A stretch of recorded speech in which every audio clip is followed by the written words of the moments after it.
प्रधानमंत्री नरेंद्र मोदी के बड़े भाई प्रहलाद मोदी ने बीजेपी के दोहरे मापदंड पर सवाल खड़े किए हैं।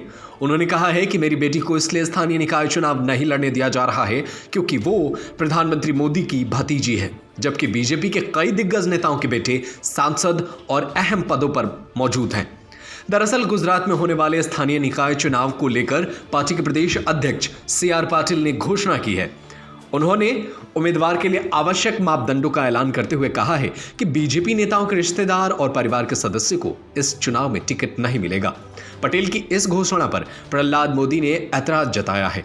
उन्होंने कहा है कि पटेल द्वारा बनाए गए मापदंडों के बाद अब उनकी बेटी सोनल मोदी चुनाव नहीं लड़ सकेंगी। पार्टी के फैसले पर सवाल खड़े करते हुए प्रहलाद मोदी ने कहा है कि पार्टी के नियम देश भर में पार्टी के सभी कार्यकर्ताओं और नेताओं पर लागू होने चाहिए। अगर राजनाथ सिंह के बेटे सांसद बन सकते हैं और अगर मध्य प्रदेश के वर्गीस जी के बेटे विधायक हो सकते हैं तो मेरी बेटी चुनाव क्यों नहीं लड़ सकती। उन्होंने ये बातें BBC को दिए गए एक इंटरव्यू में कही। इस दौरान उन्होंने केंद्रीय गृह मंत्री अमित शाह के बेटे जय शाह को भारतीय क्रिकेट कंट्रोल बोर्ड का सचिव बनाए जाने पर भी सवाल खड़े किए और उन्होंने पूछा कि आखिर किस बेस पर जय शाह को देश का BCCI का सचिव बनाया गया है।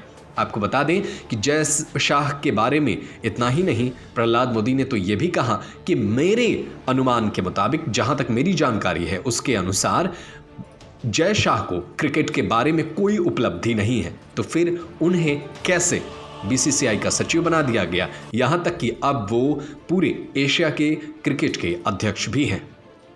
ब्यूरो रिपोर्ट, नई Delhi. Subscribe to our YouTube channel and press the bell icon to get the latest updates.